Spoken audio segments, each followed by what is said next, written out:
I'm Geoff O'Keefe. I'm the Executive Director of Zen Peacemakers.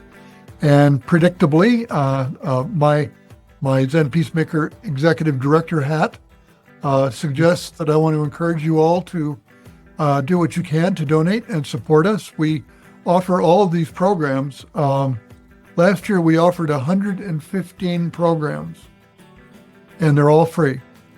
So whatever you can do to support us will be heartily and warmly received and appreciated by me, our board, our volunteers, and our staff. So thank you in advance. Today we are, I had a few minutes in the, I like to call it the green room. We're not that sophisticated. It's a Zoom room. But I had a few minutes in the green room with James Shaheen beforehand, and I really appreciated chatting with him, and I think you're really going to enjoy hearing from James. James has been with Tricycle Magazine a long time. It's in his bio, and I won't read it verbatim, but a couple of decades, and as publisher and editor, and speaks authoritatively for the magazine as well as for this broader community worldwide that is Buddhists, that is us. And so James is here to go right at a topic that is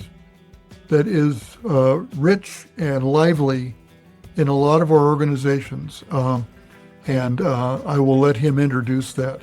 Once again, thanks to everybody, and I appreciate you being here. And James, I'll pass you the invisible talking stick. Thank you so much.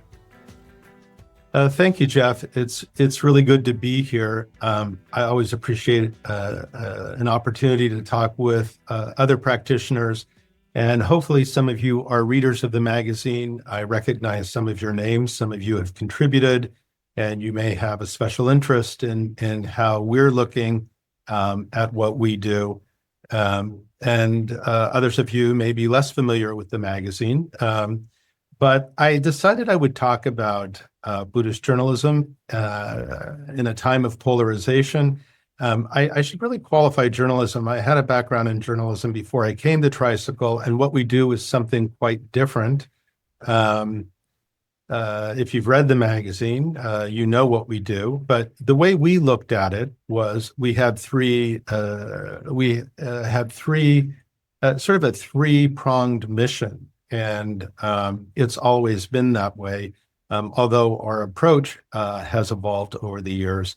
The first was to disseminate the teachings, which is always a joy, as well as their history and philosophical underpinnings and their development in both Asia and in the West. I say Asia and in the West, and the reason for that is that I think early on we were very focused, certainly before I arrived at Tricycle. We were very focused on how Buddhism was unfolding in the West, and the focus was probably a little bit narrower than we realized at the time. A lot of people had the impression that the West modernized Buddhism. Of course, the process of modernization had been taking place in Asia for a long time. There were also groups that we did not include. Particularly Asian American Buddhists, but even more than that, it was probably the Pure Land and Nichiren Buddhists who were not included. And over time, we began to see the narrowness of our own view, and we continued to expand, and we continue to receive criticism that is often very helpful. And we hope that we have become far more inclusive than we were in the early days.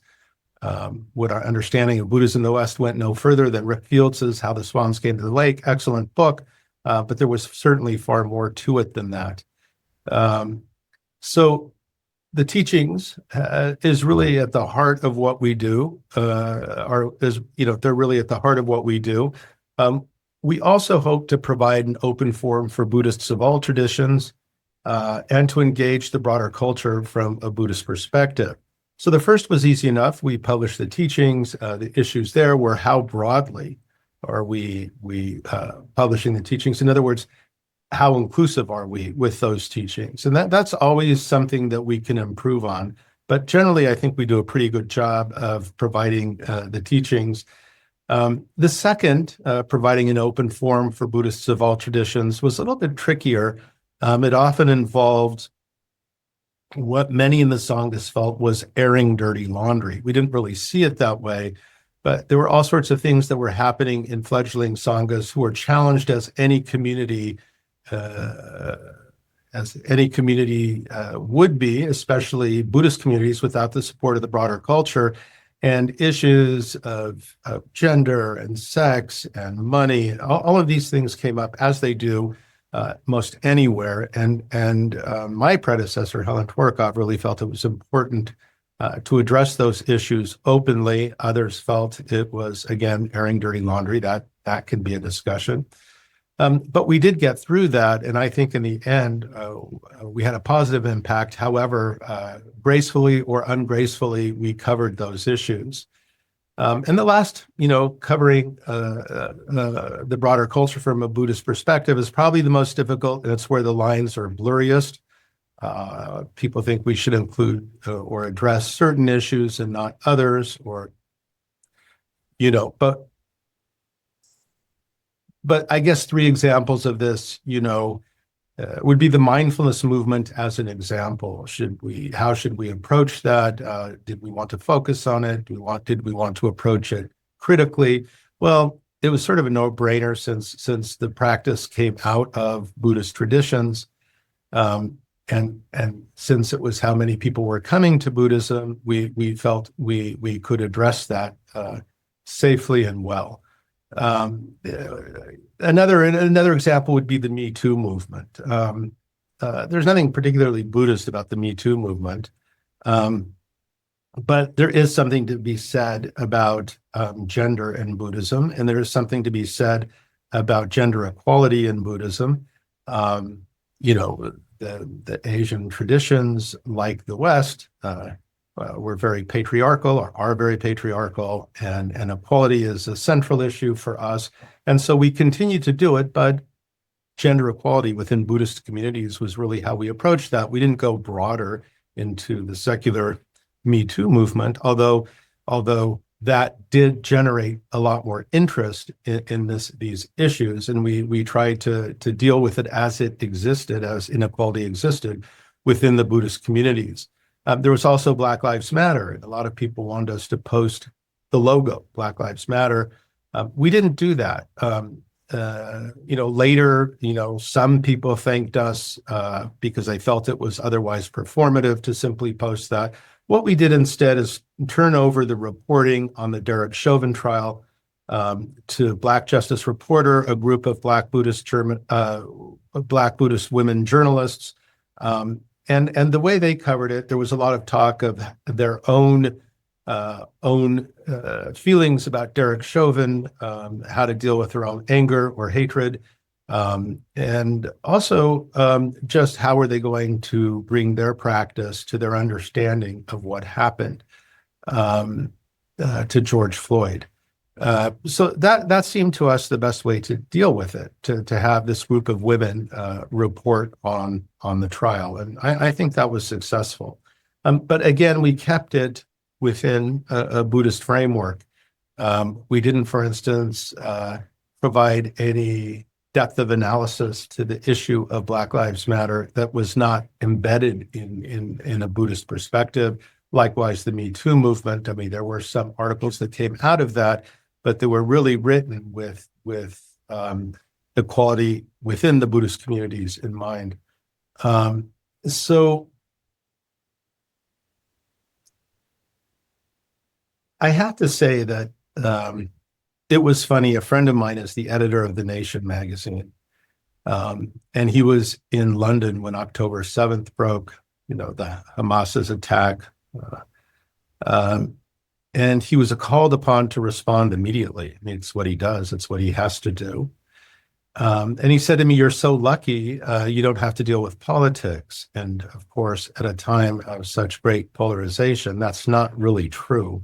There were calls for us to take a position on issues that had no explicit connection to Buddhism, More specifically, there were calls to take a stand on Gaza, to state a position. We had never taken a position like that before.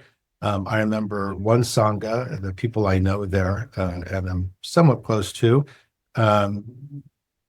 wrote defund the police or something like that. And they took a position, as many Sanghas did. I understand why they would. That was at the time of George Floyd. The next day, Al Sharpton angrily responded to those calls by saying it was for latte liberals for whom violence was merely theoretical. But whatever your opinion on defund the police was, it was not something we were going to post on our site. And taking a stand on Gaza felt similar to that. We weren't going to take a position on Gaza, though we would interview Buddhists who were trying to cope with the situation. I once interviewed an Israeli woman named Netta Golan, who lived with her Palestinian husband in Ramallah, and she was very active in opposing the occupation, and she was a student of Thich Nhat Hanh's, and she talked about how going from Plum Village back to the West Bank was quite an adjustment, and how she struggled to keep her practice in mind when she was engaged in activism. There was also the issue of Mohsen Matawi. He, as you may know, was a Columbia student, and he was head of the Columbia Buddhist Students Association. When he went for his interview in Vermont, his citizenship interview, it was a trap. He was detained. He'd alerted Vermont officials, and luckily was not extradited to Louisiana. He was recently released. I was on retreat when he was released. I was very happy to discover that he had been released.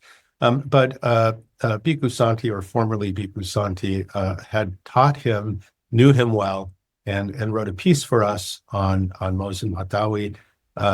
And for us, there was a very clear Buddhist connection. It was, how is he dealing with these circumstances, these very fraught circumstances in which he has been targeted for deportation. And he has a green card. He was on citizenship track, and essentially he was detained for his views. He did not break the law.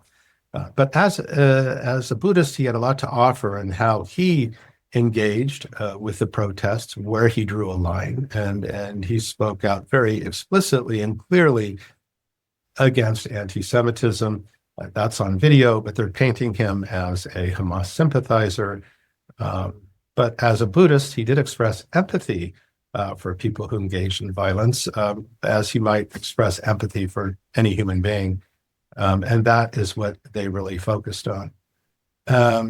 So we did cover those things in that way, but should we take a position on Gaza, take a strict political position on an outside issue?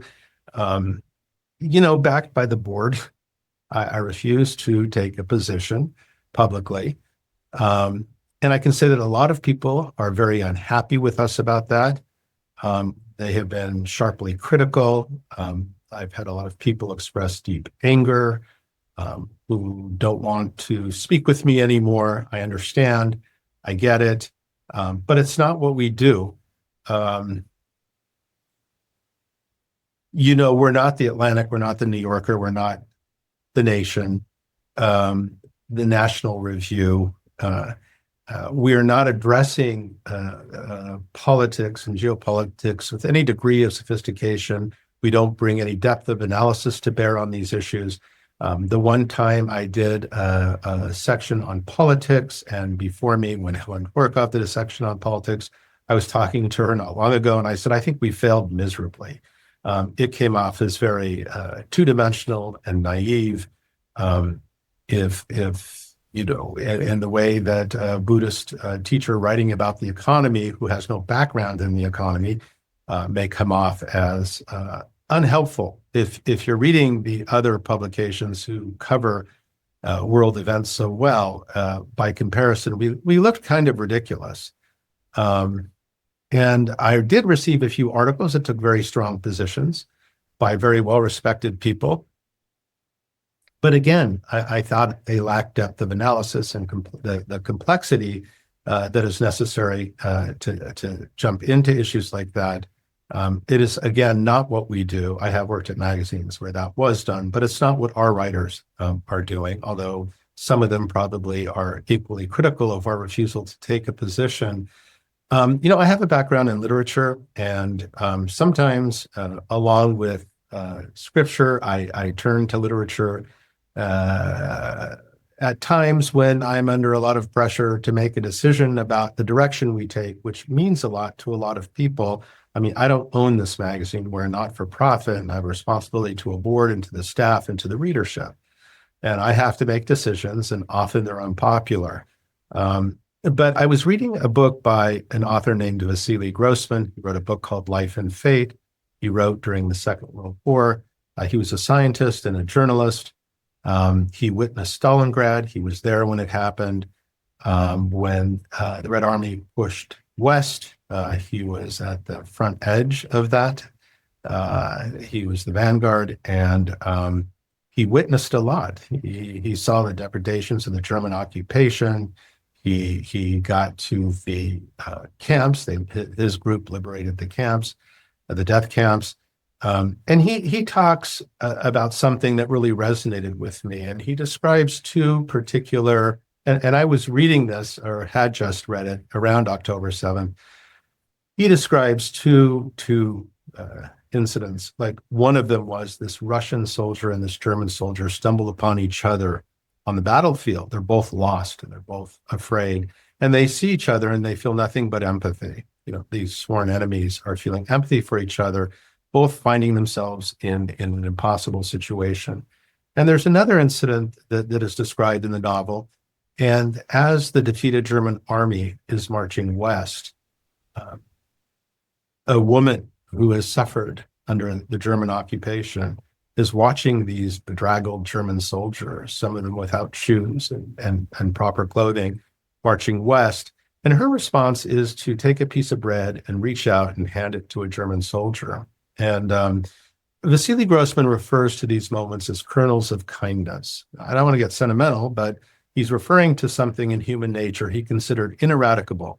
He said, if this war, and despite some people's best efforts, this kernel of kindness cannot be eradicated, it must be enduring. It must be inherent. And it made me think of the Mahayanist notion of Buddha nature. I had to ask myself what exactly that meant, and I don't pretend to completely understand. I don't. I sometimes have questions. But this kindness that was serendipitous and fleeting is something certainly that can be cultivated. And these aren't unfamiliar ideas to you, but it's certainly something that can be cultivated. And I had to ask myself, what does it take to cultivate this? We have plenty of resources to read about what's going on in the world. We have a lot of political analysis, very intelligent political analysis. We have, a lot of geopolitical analysis that exists in all of these publications that we have access to. But what would it require to present the teachings in a way that allows a person to reflect? And I thought, if I fill the pages of the features well, the part of the magazine where the features appear, with polemic, I think it's going to be a lot of noise and a lot of conflict, and it's not going to be a place where we can approach the teachings with a certain degree of quiet. I also thought about Bob Aiken and how he handled things in the Zendo. He kept politics out of the Zendo and said everybody was welcome in the Zendo. And of course, he was very politically active, founder of BPF, Buddhist Peace Fellowship, and so forth. But in the Zendo, everybody was welcome, even those who disagreed with him politically, and there were those. And when he mentioned the environmental crisis, or when he mentioned the threat of nuclear extinction, he did so to elucidate a particular dharmic point. Outside the Zendo, he was very active. And I thought of how those of us on the staff live and how we're engaged politically outside of our work, and the kind of place and space we're trying to cultivate in the magazine. And don't get me wrong, there have been disagreements in the office about what we should be doing and what we shouldn't. Ultimately, I need to decide. and I'm often in conversation with the board about it. But there is not unanimity in the office, and there are also generational differences, and those are always taken into consideration. But we're a pretty harmonious staff, and we do what we do with a lot of passion, and arguments do arise. But I thought Bob Aiken's approach was analogous to our approach. We were going to keep, for the most part, strong stands out of the magazine. Although Buddhists would express their opinions within it, we just wouldn't endorse them as an organization. I don't know. It's difficult because I always have to question myself. I see what's going on in the world, and it's horrifying. And I am sometimes tempted to simply take a position. But once we're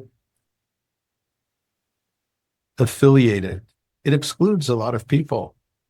And, one example was I interviewed a woman for a podcast named Shannon Watts. She runs the largest grassroots anti-gun violence organization in the country. She's an impressive figure. She was a housewife with 5 kids doing the laundry, and one day she saw the shooting in Connecticut, and she thought someone has to do something. She started a Facebook group, and now she has millions of people who are participating in her anti-gun violence activism. And I received a letter, and I suppose she was expressing her opinion pretty frankly. And I was interviewing her, and we excerpted the podcast and put it in the magazine. And I received a letter from somebody who opposed the gun control laws that she was proposing. And she had been successful in a state like Kentucky in getting gun control laws implemented. I believe it was Kentucky. And he was very angry. And he said, I wanted to cancel my subscription because you guys are so political about this. Forgetting that she was expressing, an opinion that she held as a Buddhist practitioner, Tibetan Buddhist practitioner. And he said, I wanted to cancel, but I get too much out of the teachings. So I feel like I can't cancel, but I'm really upset about this. And he explained why. And I wrote back to him in the magazine. I added a letter, and I printed his letter and said, we both oppose gun violence. So let's start there. And I understand your dismay, and I appreciate your willingness to hang in there. But I had to think about it because I really didn't like his views at all. But I included them, and I responded to him kindly. And he ended up getting in touch with me and introducing me to a group called Better Angels. And we, they are sort of doing their work to cross the divide. And we ended up doing an interview with them. And it seemed to me far better than simply dismissing him or not allowing him his dismay at that particular interview. I received the same thing when I interviewed Netta Golan. People said it was a Jeremiah against Israel, although it really was about a woman trying to cope with an impossible situation in the context of the teachings. I don't know what we're going to hear about Mossad Madawi. I suppose some people will be upset. But again, we didn't simply take a position as an organization on the Middle East. It really isn't our role to tell people what actions to take or what they should think. But with the teachings, we hope that whatever actions they do take, they take with some degree of wisdom and compassion that Buddhist teachings encourage or cultivate. So outside of my role as editor, I'm politically active and engaged. As a Buddhist editor representing, serving a readership with diverse opinions, we try to keep the place as open and as welcoming as possible. There are those who think that our silence on a particular political issue is complicity. Well, okay, I understand that. And I understand that some people are not going to be happy to hear what I'm saying. I've certainly heard from them. And I suppose I will continue to hear from them. And certainly if you're among them, I'm happy to answer any questions. I think that's pretty much where we stand right now. I don't think this is the end of the conversation. My decisions have never been completely final. I do respond to criticism. I do take it seriously, and I do think about it. But I'm not expressing self-pity, but I'm just saying it is a difficult position to be in, because no matter what you do, if you take a position, a lot of people are just going to walk away. And I'd rather engage them the way that we engaged the person who opposed Shannon Watts's gun control legislation. I'd rather bring them in and talk to them. And if we simply make a broad, sweeping statement about politics, it doesn't happen. There are a few other areas where we have been a little bit more engaged. Certainly Sri Lanka. We had New York Times writer Barbara Crissett write about that years ago. And we continue to, Vajra Chandrasekhara was a podcast episode. He wrote a novel, and he did talk about what he referred to as genocide in Sri Lanka. That had some blowback, but he's a Sri Lankan novelist and a very interesting thinker. And so we brought him in. He was also highly critical of Buddhism in Sri Lanka. We've covered the Rohingya, of course, and because these are Buddhist countries that are in the throes of violent resistance and oppression. So it certainly interests our readers to read about Buddhist cultures that experience all of the same afflictions that the rest of us do. Anyway, I think a half hour is a good amount of time. I imagine you have questions, criticisms, constructive criticism, feedback. It's not often that I get to talk with people who are readers. So I hope some of you are readers. I'd be very curious to hear what you think. But that's pretty much it. That's pretty much how things have evolved. Like I said early on, we covered politics. I think it was a failure. I think we just lacked the sophistication. It amounted sometimes to, I think war is bad. I'm being a little bit too harsh, but yeah, there wasn't a lot of nuance there. There was a lot of frustration and rage about, say, the Bush administration at the time. But I don't know how effective we were in bringing any, as I said before, depth of analysis to what was actually going on. So that's it for now. I'm happy to talk more, and I'm happy to get feedback. James, I'm going to take you off spotlight here so everybody can see everybody. And let's see, 5 by 5. There are more of you than I can see. So we're going to have to, instead of your physical hand, we'll have to resort to your electronic hand, which you'll find down under React, depending on the version of Zoom that you have. It's either React or Reactions, and it says raise hand. So we'd love to, we've got plenty of time here, and this is a really sensitive and nuanced conversation. And I really welcome everybody to engage, and I'm really happy to see that some of you are. So let's go ahead and step in, and my friend and partner, Grant Couch, has got his hand up. Grant, please. Welcome. Thanks, Geoff. And James, great to see you again.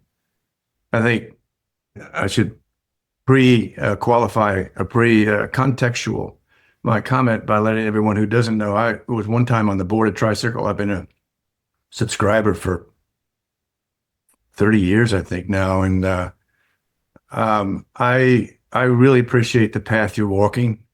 And I can tell you that the pain that you were speaking about gently of being criticized so deeply by folks you respect, we feel too as EPI. We take the same view. We don't want to take positions, although I have people, teachers that I used to be close to that won't speak to me now because we didn't take a position on Gaza, on Black Lives Matter too. And I think that the path you're walking is a beautiful one, and I think that it's the teachings that we should be sharing and trying to be supportive of. And I think having folks bring in a different perspective and how they use the teachings from those painful spots has been a great gift to the community. So thank you for that.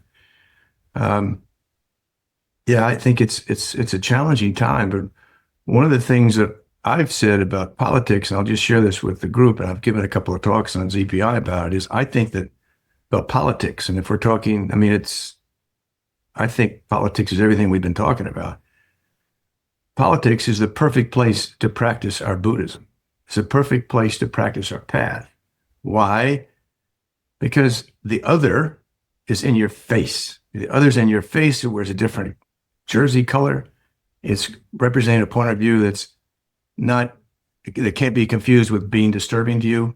That's exactly where we have the opportunity to dive in and really practice deeply. Not easy, of course, but James, great to see you. Thanks for being on. Thank you, Grant.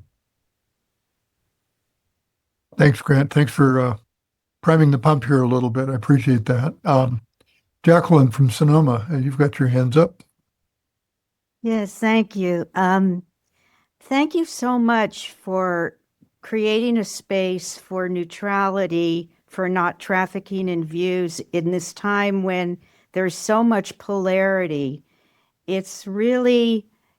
I think it's really essential to the conversation to have spaces like this where a viewpoint isn't front and center in that way. And I think it's essential. I am engaged with Better Angels also, and it's really hard to walk the middle path between different points of view, especially when I know for myself I have very strong point of view. And so my practice in this time, part of my practice is to be able to try and open up to different perspectives. And something like Tricycle, where it's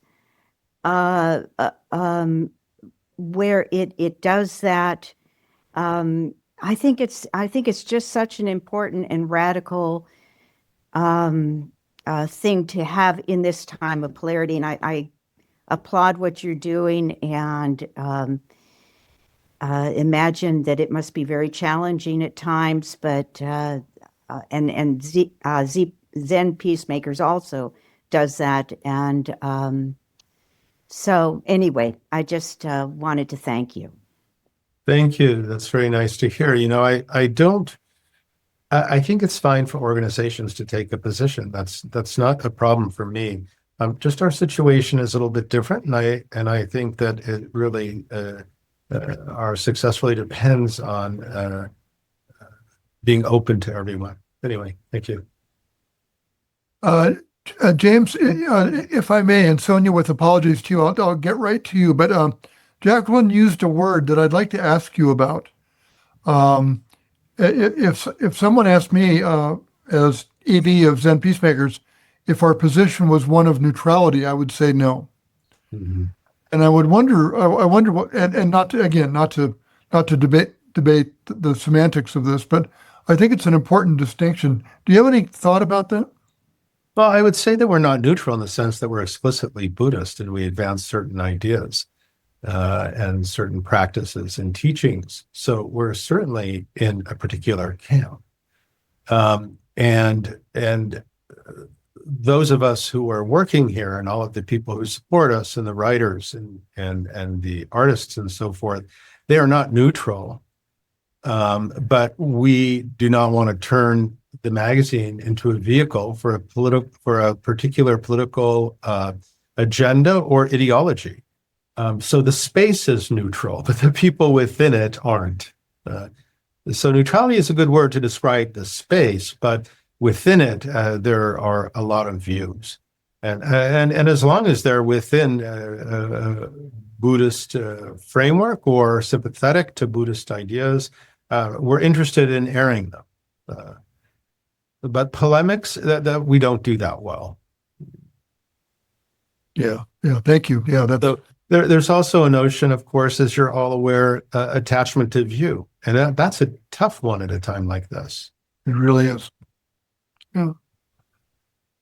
I appreciate you saying that, because it really reminds us that life and these issues and these challenges and these horrific things that go on, our view of those, our experience of those, needn't be binary. It's really nuanced and variegated. And Zen Peacemakers very much has a position, and that position is, promoting the experience with everyone we come in contact with of the interconnectedness of all life, and bearing witness to all life, whether it's horrible or beautiful. That's our position, I think.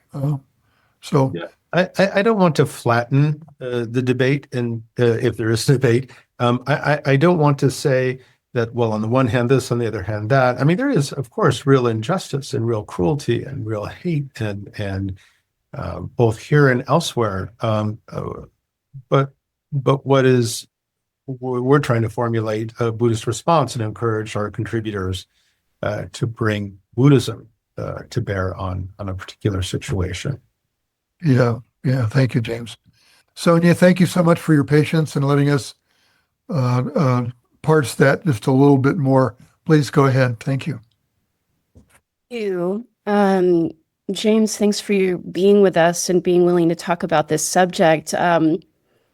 I recently stepped down as the executive director of Southern Dharma in North Carolina, and we were confronted with, oftentimes similar issues in that, people wanted the organization itself to take positions. And my feeling was, and I think this is reflected in your comments, is that we didn't have the ability to have a kind of depth of analysis that would be required, but that didn't preclude us engaging directly in the topic through our offerings. So, for example, in the wake of the murder of George Floyd, we really stepped up our offerings around transforming racism from a Buddhist perspective and dealing with our own internal issues around racism. And then later, after October 7th, what I chose to do was to advocate for a multi-part series that would allow people to explore how the Buddhist practices and skills that we have been training in might help us with difficult conversations around this particular topic. And we invited Donald Rothberg and Rania Banks to lead those sessions for our community, who are two teachers who had been working with practitioners at Southern Dharma for many years. And one of the issues I ran into, and one of the reasons why I think the conflict in Gaza is perhaps a little bit different for the American Jewish, or I'm sort of heading into it, the American Buddhist community, than some of the other topics that have come up, although perhaps not so different also, is that so many members of the American Buddhist community who are essentially convert Buddhists, who are chosen Buddhists, are also affiliate with the Jewish identity or background in some way. And that has proven to be, I find, a constraint in regards to our ability to respond appropriately, because there is a lot of concern about whether Jewish Buddhists will feel, or how they'll feel about it, whether they will continue to support the organizations that they've been supporting, if they feel like the tone somehow was wrong or the position that was taken was wrong. So I don't know how candidly you feel like you can speak on that topic, but I would be interested to hear what you have to share about that, and whether that's ever come up in conversations about navigating this difficult terrain. Mm-hmm. Thank you. First, I'd like to say that we don't ignore issues that arise. They're on people's minds. They come out in our content. They're generally not polemical. It's usually how a person is dealing, or how a community is dealing with a difficult situation. So we've often said, we can respond to the cultural moment without being defined by it. And being defined by it, for me, would be to take a strong position where we lock ourselves in. In terms of Jewish practitioners, I haven't mostly, several of them have been urging me to take a position on Gaza. They have been, many of them have been most vocal in criticizing us for not taking a position. I mean, and the position tends to be one particular position. They want us to say this is genocide, and we oppose it. That's what they want us to say. So those are a lot of the Jewish teachers or practitioners who have approached me and have wanted me to say that. Pressure not to take a position hasn't been so prevalent. The Jewish members on our board, for instance, have they like everyone have strong opinions about what's happening, and they tend to lean left. That's just the orientation of our organization. Although there are plenty of people, excuse me, there are plenty of people. Excuse me. Like I said, I have allergies. A lot of people who the pressure has gone one way, to declare that this is genocide and that we oppose it, and that Tricycle is putting itself behind that particular view. But again, we have readers who lean a little bit to the right, who will complain every time they sense a left sensibility, which they do detect. I can't deny it. That's the nature of a lot of the convert Buddhist communities here. It's not true of a lot of the Asian Buddhist communities. Many of them who are readers will criticize us at times, no longer about inclusion. That's no longer about that. It's about being what they refer to as liberals. So this is very interesting. But as far as the presence of Jewish readers, teachers, practitioners, I've really received pressure one way and not the other. I don't know. Was your experience different, or? Yes, absolutely. And when I talk to my colleagues and counterparts at the other retreat centers in the US, they talked about this openly with me, about the issue of kind of their supporters, and particularly financial supporters and other people really resisting the idea that, that somehow the organization would be influenced in this direction. I don't find it surprising that you say that the Tricycle readers, who have been speaking up to you are ones who tend to be kind of perhaps more pro-peace or anti-war, or say in favor of being willing to use the word genocide. I think of that as being characteristic of this population as activists. But there is, I think, potentially a pretty large sort of silent or behind the scenes group of Jewish Buddhists also, or let's just say Jewish practitioners who, are quite threatened by open discussions on the topic. Yeah, I think years ago when I interviewed Netta Golan, the Israeli activist, I did receive a letter from somebody who was Jewish, who said it was essentially he accused her of a Jeremiad against Israel, something like that. I don't remember the letter exactly, but he didn't cancel his subscription. He wanted to stay a subscriber. He was just saying, I don't agree with this. I think this is biased. But he didn't cancel his subscription. So I haven't really been under that kind of pressure. I am not under any financial pressure. If we did take a position, I suppose I would find out. But that really doesn't influence our decision to remain unaligned. Everyone has their opinions and is active and is engaged politically outside of that. We go on marches, we do various things. Yeah, thank you for your question. I appreciate it. I'm sorry you came under that kind of pressure.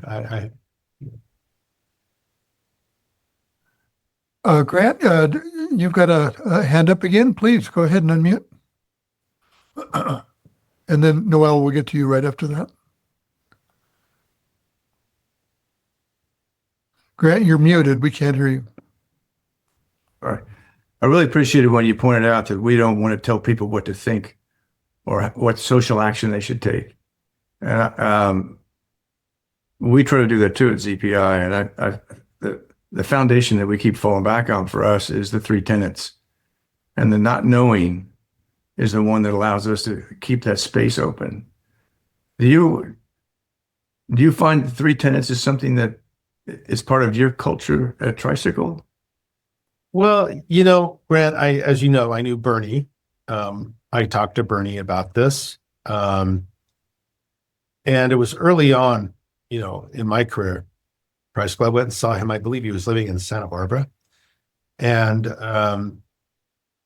yes, we covered that. And I think it's a little bit radical, this position of no position, really, and being open.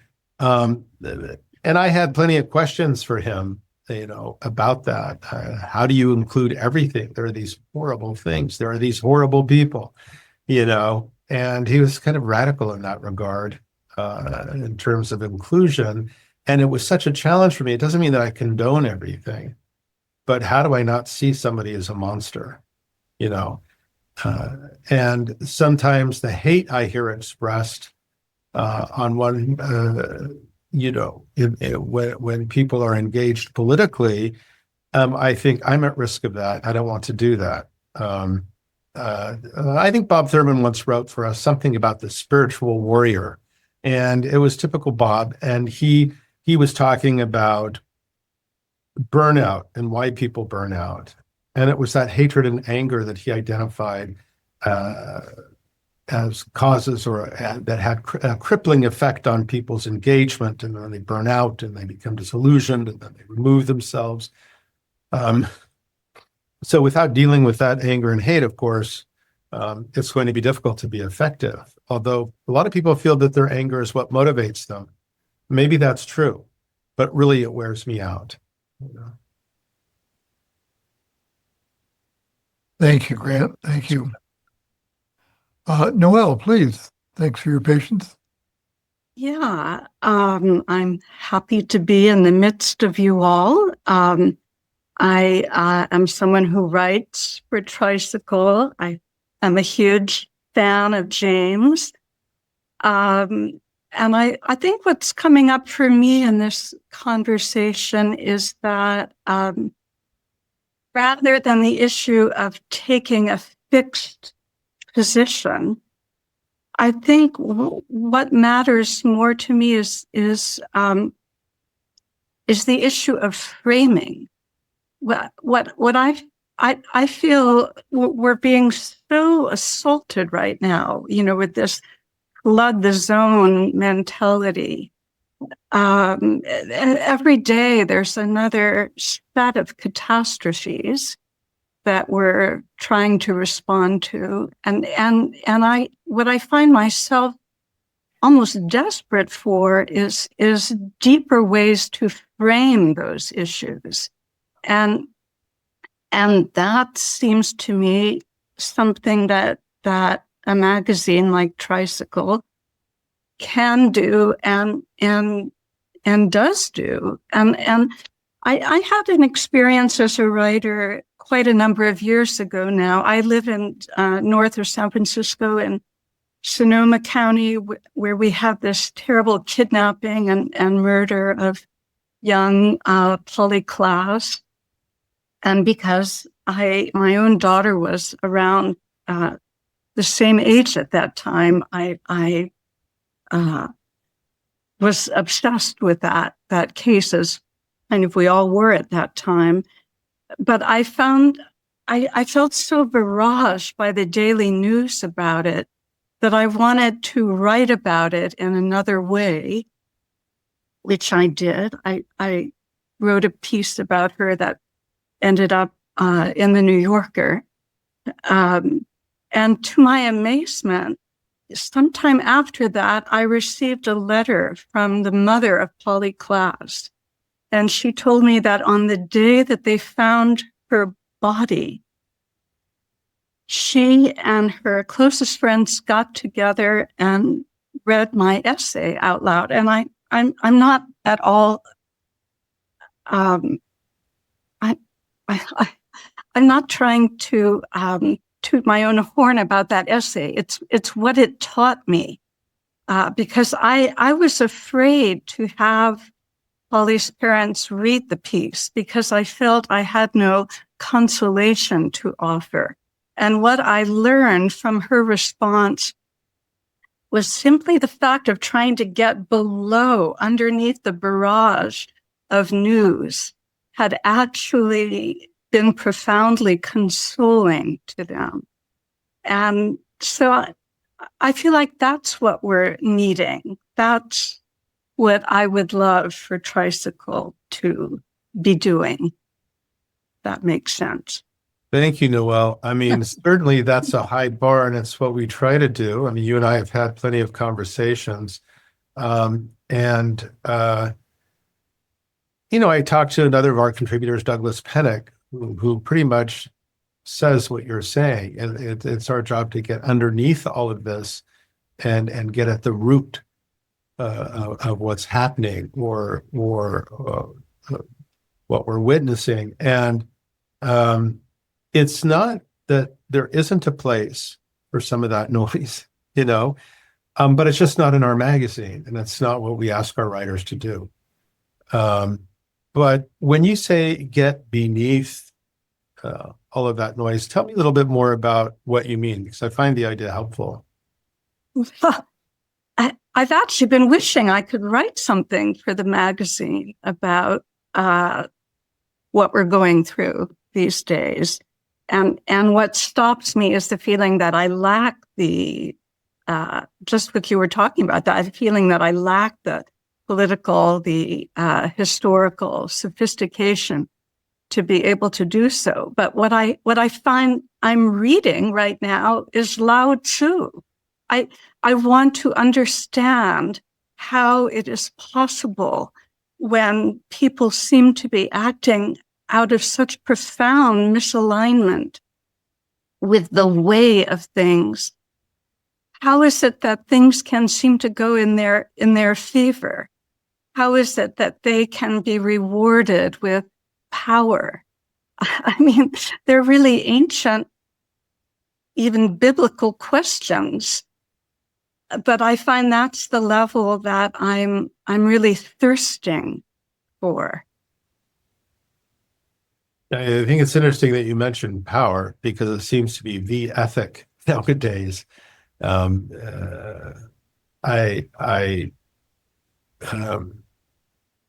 There's sort of a culture of winners and losers now, and power seems to be the gold ring, or at least that's what we're being fed right now, largely. And a lot of people are thinking, well, maybe that's true. But certainly we're trying to present the idea that there's another way to live, and there's another set of values that will hold us in a way that simple desire for power seems to oppose. I mean, I don't see people in power as they understand it anyway, as people who have achieved a kind of contentment. They don't strike me as contented people, So what does it mean to be content? Or what does it mean to live at ease? What sort of teachings and practices could bring that about? That is very countercultural, in fact, because the noise that you're talking about is like a power grab often, or think what I think, believe what I believe. I remember we were in a session, I won't go into the details, but I asked the person, is it your hope that I complete this set of this series believing what you believe? And he said, yes. And immediately I resisted, as any human being would. I don't want to be converted to something or to a certain ideology. And so I thought the intent might have been good. I thought the approach was overbearing. yes, I want you to complete this series and you'll come out of it believing what I believe. That is a strange approach. What about a more dynamic process in which we both change? The quiet and the reflection then that requires seems to also run counter to polemic. And I think there's a place for a polemic. I think it's important. But again, it didn't seem consistent with what we are trying to present. Again, I'm not so sure of myself. I probably sound confident, but in fact, I'm not. I have to ask myself all the time, are we doing the right thing? It's not easy. Thank you. Thank you for your comments and questions, Noelle and James, for that reply, and for what you just said, which is reminding us all about not knowing. Maizumi Roshi used to ask, "Are you sure? Are you sure?" Chris Jones, I know you winked off there, but for a while there you had your hand up. Do you want to give it a try, or are you good? I was just conscious of time. I feel like we're ending, aren't we? Oh no, we've got a half an hour. If we want it, we've got a half an hour. Oh, then I'll speak for about an hour and a half. That's so unlike you. You're very sweet. I'm really enjoying this conversation this morning. So thank you for it all. And thank you, James. I guess for me, I'm thinking about the sort of entanglements of ethics and politics, and the way of sort of refraining from a political stance can sometimes also feel like refraining from an ethical stance. And that always sort of worries me. And I know Buddhism, particularly Zen Buddhism, has had issues with that. And so I think for me, that space of not speaking, not taking a stance, as that's been phrased this morning, becomes problematic, feels problematic for me when I realize that I am trying to find ways not to speak, not to name things. So it becomes a kind of positive act, right, to not say something. And so sometimes not speaking feels like a form of harm and a form of violence, I guess, in the same way that sometimes speaking feels like that. So I guess for me, I try to bring up vows at times like that, and good speech, right speech seems really important. And I wonder the extent to which that sort of functions in the background somewhere at Tricycle, this idea that good speech is, is it true? Is it necessary? Is it kind? Is it timely? Like these kind of questions. So that if that's in the background there, that seems like a way of hanging on to some ethics whilst sidestepping some politics or something. Does that make sense as a question? Yeah, I think it does. I mean, I understand how not speaking or not taking a stand can be evasive. I understand that. I also have to say that we do speak and we do take a stand in our everyday lives and we do engage politically. The question really becomes, what do we have to offer the readership in terms of political opinion? And, I have to sometimes say, am I simply avoiding a very difficult decision here to take a stand? But if we take a stand and not even all members of our board and staff agree, how do we do that? As far as, I said when I was speaking earlier that a lot of people consider silence complicity. I don't agree. I don't agree. Not everybody does everything. There's some people who are not politically active whose lives I can't criticize. But I think that this question does come up in the office when we're having our editorial meetings. So we're not completely comfortable with the world. We're not completely comfortable. There's always in the back of our mind a sense of, are we doing enough? Are we simply avoiding the difficult issues? Certainly we didn't avoid the difficult issues. I'm sure Noelle will remember when we covered various scandals or that afflicted Buddhist communities of all stripes. Yesterday, I talked to a scholar named Stephen Hine, who wrote about the 12 fascicles that Dogen apparently wrote at the end of his life. And the focus is on karma and penitence and ethics. So it's a precept-driven dharma that at first seems to run counter to the paradoxical language of the Shobogenzo, koans, shikantaza. Those things are sort of pushed aside for an ethical reflection on karma. And Dogen was at the end of his life at 53. I don't know what that meant for him. But it was interesting to me that how a lot of people responded because it was a live interview, because they themselves had feared slipping into a kind of antinomianism, a kind of rejection of ethics, or a sense that they've transcended ethics. And here's Dogen in these 12 fascicles, seemingly contradicting or correcting his earlier teachings. I might argue that he wasn't doing that it was in fact consistent with his reflections on impermanence earlier, as Stephen Hine says. But it's really interesting that we don't focus on those 12 fascicles, because I don't know how interested Western Buddhists were in ethics.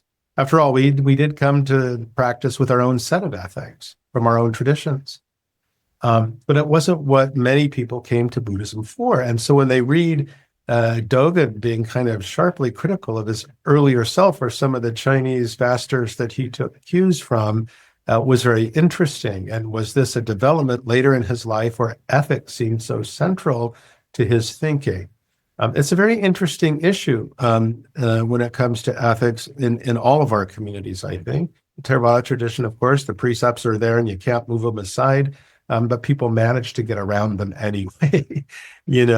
In the Zen tradition, you've all read Brian Victoria, like what happens when you tip into that kind of nihilism that is a risk for really everybody.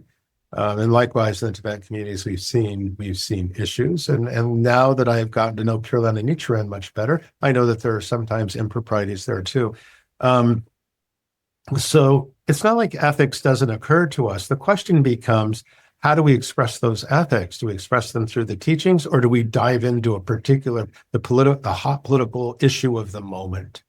And again, that's what I meant by saying we want to respond to the culture by not being defined by it. And that sounds kind of lofty, and I don't know if I entirely even understand what I mean when I say that.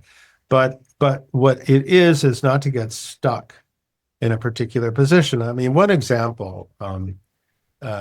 People were saying, why don't you have the Black Lives Matter logo? And it wasn't that I wasn't in tune with that sentiment. I mean, I think that the point is that the culture is in many ways pretending as if they don't matter. So that statement needed to be made. Do we put up that logo that everybody put up? And as I said, much later, when the issue had lost some of its heat, although it certainly spawned a lot of movements and that work continues today. A few people told me, a few teachers, both Black, told me, I'm kind of glad you didn't do that because it felt performative. I thought, well, back then we were criticized for not doing it. Now the people who did do it are being criticized for being performative. This is just normal. I don't think that anyone's to blame. I don't think there's a problem. I think this is how things are. So as soon as we stake a claim, in a few weeks, people are going to say, well, why did you say that? And the point isn't to avoid blame. The point is to remain open. And again, the not knowing is important. And not knowing can be an escape too. You could say, well, gee, we don't know. No, we do know certain things are unethical. We know. But how does a set of ethics get expressed? And again, I think the people who are deeply critical of me for not staking a position, I understand them. I don't think they're wrong, but I'm running the magazine, and that's the decision I made, and I've given my best explanation. And it's really hard not to be defensive, so I try to remain open. open to change. We have one board member in particular who's been very helpful to me in this regard. He's in the Zen tradition, and I know sometimes he must not agree with me, but we have a separation between the board and operations, and they can decide James has to go or he can stay, but they can't say, here's what you need to do editorially. There's a strict division there. That's great. Thanks, James. And just a little shout out for your event yesterday. I think that's a really good example, that Stephen Hine event. It was brilliant.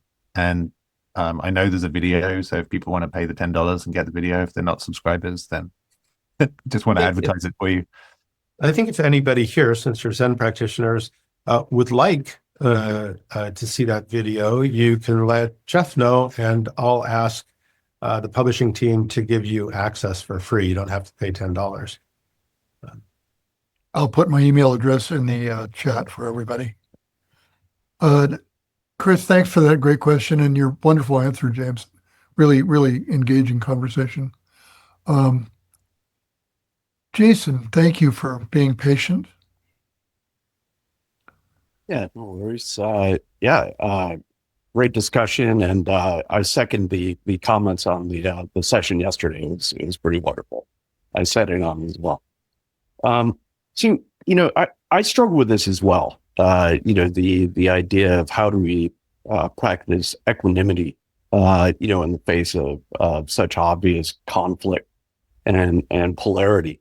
And I at least find it helpful, I think, and I think when I address this and when I write about it, I try to do it from the point of view of detaching from, the actual outcome I seek. I think that's where the burnout, the rage, and things like that come from, is that there's a specific belief in a way that the world should stand, that there's a solution out there. And if we could just get somebody to agree, everybody to agree to the solution, then we'd all live in some sort of a utopian world. And I don't think that's true, right? I don't think there is a solution, right? Every time we act, we change the world we're in, which changes the needs for the next action, right? So as we move forward, right, we're in a constant state of transformation and moving. So it becomes more about intention, right? I read a great essay the other day in True Peace Work, a collection of essays that came out, I think, in the 90s. And it talked about this idea of wise hope. As opposed to, the sort of more naive hope where, if I swing my golf club, I expect the golf ball to go in the hole, right? That's my naive hope. My actual hope, right, or wise hope becomes just the belief that, my actions have impact. They have consequence. And those consequences will accumulate over time, right? So it's not me solving what's in front of me right now. It's me mindfully acting in a way that is consistent with my ethics. As somebody, it's funny, as somebody who studied ethics in college, I have a degree in philosophy, and giving up on this idea that there's a right ethics, was quite a tug for me, in favor of an understanding of rights theory that is a lot more centered on responsibility than it is on rights, because you have the corollary. And the actions of others in no way changes my responsibilities to them. And so keeping that in mind and keeping in mind the idea that it's all transformation and it's about meaning and intention rather than outcomes is how I found it helpful to think and write about, the interesting world that we live in today. Thank you. Equanimity is interesting because a lot of people mistake it for indifference. It's near enemy, I suppose. And Sharon Salzberg and I recently changed the format of a monthly podcast we do. I do 3 podcasts, and one of them is with her. And equanimity was the topic. And we spoke for 20 minutes about our own relationship with that and cultivating that quality. Or Brahma Vihara, and then we were joined by a journalist named Daisy Hernandez, who talked about how she brings her Buddhist practice to her journalism. She teaches writing, and she's written a few books, and she wrote one particular book on Chagas disease. Interesting interview since it's a Buddhist magazine, but She talked about being with the person she's interviewing as a journalist, but also as somebody with empathy and figuring out how equanimity found its way into the politics that she covered. When you talked about attachment to outcomes, I always thought of bowling. When I was a kid, I used to bowl, and I'd always be twisting my bodies in these pretzel shapes to get the ball to go where I wanted it to go. But it was like taking an action. Once you do, the outcome is something that I do need to be equanimous about, because I can't really know what it is beyond my own intention. So I really appreciate that. I've published things before that in retrospect, I don't think that was very helpful to people, or I've said things that I likewise felt were not particularly helpful. But intention, I think, is really important. Equanimity is really important, and we all try to practice here in the office. It gets heated in here sometimes. It's an editorial undertaking, and sometimes we just become a magazine and not Buddhist, and we have to remind ourselves what we're doing, and how we can be of service, I think, is really what we have to keep coming back to. And again, I don't know what effect my actions ultimately have, and I try to. A lot of people reject this notion of intention because they think the result is really what we should focus on. But for me, intention is so much. Yeah, I think it was Rumi who said something to the effect of, I aim my arrows left, they land right. Who makes these changes? Yeah. Thank you. What a wonderful discovery that we're not perfect. Thank you, Jason. Thank you, James. Eduardo, thank you for having your hand up. Please go ahead and unmute.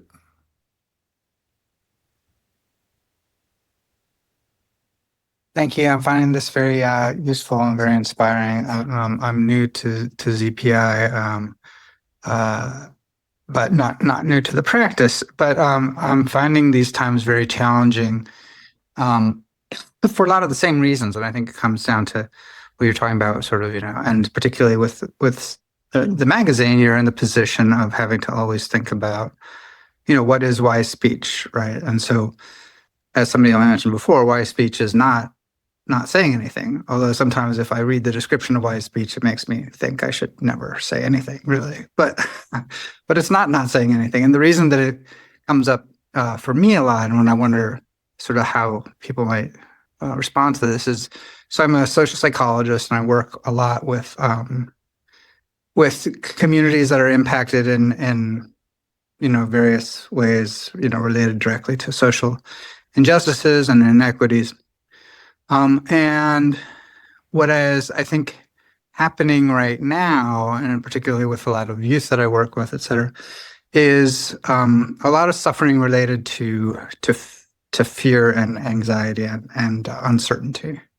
And some of that fear is about whether individuals or their identities or their experiences are in fact targets, whether that identity is, as an immigrant or as a person, who identifies with different genders or sexualities.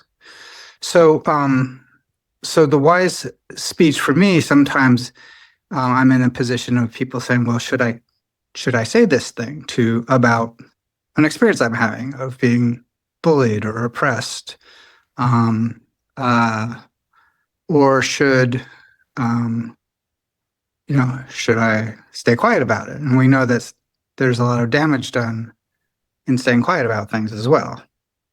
So, from the sort of psychological perspective of what's happening, the way that I see it in our society now, a lot of people are suffering, and there's a certain aspect of trauma that's happening in a lot of ways. So, to some degree, I think there's the ethical and the philosophical and political considerations are obviously the things that you're talking about a lot. But there's also this kind of emotional level of just plain struggle and suffering. And it seems to me that, with the Peacemakers focus, and with our kind of joint focus on compassion and creating safety, or at least fostering safety, that might be a way to enter into the conversation by not saying, well, this is right, this is wrong, we agree or we don't, but to recognize that there's a lot of fear, there's a lot of pain. And for a lot of people now, in particular, their individuality feels threatened in a certain way, or their identity. Yeah, I mean, one of the responses to what you're saying was to go ahead and interview two principals at Better Angels. It's an organization that again, tries to create an inclusive space in which people can air their views. We're in opposition to one another without all of the rancor that has become so common. And so creating that, what you refer to as a safe space, is sort of what they do. Again, though, that's a step back and looking at what you're talking about without actually stating a lot of views. I like, and I'm not for being quiet. I mean, I don't, and there are times when I should remain silent. There are times when I should not, but in my life and in the world, I'm active. What I'm doing is separating out the magazine, and maybe you could argue that I can't do this, and saying this is a place for the teachings, and we go beyond that often. We often do, but it's a difficult balance to strike. I mean, as far as speech goes, I was telling a colleague of mine, she happens to be my age, and she's handles our business. And I told her, I'm going to go to a right speech coach. She's Buddhist. And she goes, why don't you just save yourself some money? You're not going to change, because I tend to have a mouth, right? And I had to laugh about that. And I thought having a sense of humor has got to help me here, because I keep trying right speech and I keep failing. And I think that's fine. But what you're talking about, I think, is I shouldn't call it impulse, but the incentive maybe to speak on these issues. And for instance, you refer to people whose identities are threatened. I mean, maybe you could say a little bit more about that, and I can respond. I think I know what you're talking about, but why don't you say more about people whose identities are threatened?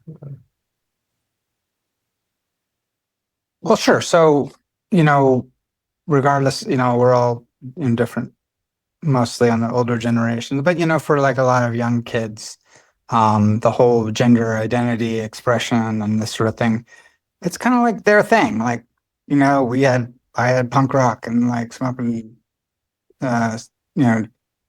doing drugs or whatever. But there's a lot of fear now, because this has stopped being okay to be talked about. And so the experience is not so much like they're bad, I'm good, but like I'm scared. I don't know what's going to happen to me, to my friends, to my communities. And of course, this is true in all sorts of ways, based, thinking more about domestic politics, right? And so I think that, maybe we don't have to voice, or I guess my question is like, how can we make a distinguish between voicing recognition of pain and suffering, and fear in these times, and voicing a specific stance on the circumstances that are causing that. Okay, thank you for that clarification. We're in New York, so we're in a little bit of a bubble.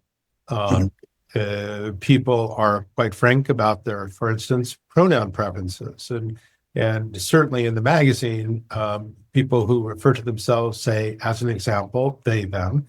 I mean, we respect that, and we include that in the magazine. That's how we respond to that. But there's also in the Bay Area, there is a trans sangha, or at least a sangha with, I haven't finished going through the pitch, a sangha about trans Buddhist practitioners who are facing all of the hostility, say, from the administration. And we're going to, one person in the office is going to cover that. How are they dealing as Buddhists in an environment that is so hostile to who they are? And that would be how we would deal with it. We're not going to put something up, Trans Lives Matter, or make some performative statement or say how we feel or don't feel about trans people. We're just going to let them say, here's how we're dealing as Buddhists first. And we happen to be trans, and this is what we're facing. So they will tell us. We're not going to make statements and speak for them. And I think that that in itself is an attempt to be inclusive and to allow their voices to be heard at a time when they're Buddhists under great duress. So that's how we would respond to that. But we're not going to make facile statements about gender. We think this or we think that. Who cares what we think?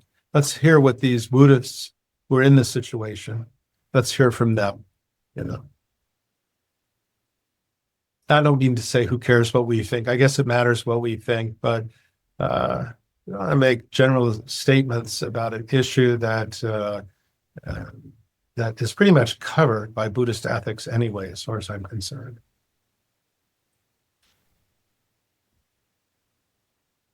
Thank you, Eduardo. And James, your comment. We're coming close to the end of our time here. If anyone else has one more comment or question, I think we can accommodate that. Or we can wrap up. Either way. I'll wait here just a moment. Okay. Well, I hope that was helpful in explaining our editorial view. And it is always subject to change. And if you didn't say something because you felt it was too critical, you can always write me at james@tricycle.org, and I'm happy to talk with you or answer your questions. You can't all agree with what I said. And that's great. I'd love to hear from you. Thank you. Thank you so much, James. We really appreciate how busy you are and giving us some of your time. I wouldn't be a good host if I didn't encourage everyone to subscribe to Tricycle Magazine if you are not already a subscriber. Grant has got one thumb up. I've been a subscriber since issue number 1. I packed them around for many years, and I thought, this is silly. And I gave them all away. At any rate, thank you for all that work over the years, James. So much appreciation. And somebody mentioned, maybe it was Eduardo, I invite everyone to become a member of Zen Peacemakers. It's free. It takes 30 seconds. You go to the website and just give us your name and email address. But also, if you do that, take the next step and subscribe to the newsletter, also free. We don't share or sell our mailing list, so all you'll get from us will be a weekly newsletter, and the benefit of that is you can see what it is that we're doing, what's coming up, and more programs like this. And maybe we'll even encourage James to come back sometime in a year and update us on now. What do you think? Okay, well, with that, I think James, once again, thank you sincerely. It's a bit of a tradition at Zen Peacemakers. When we get to the end, open your microphone. Let's wish everybody a good day and peace and good health and long life, and say goodbye. Thank you. Wishes. Goodbye.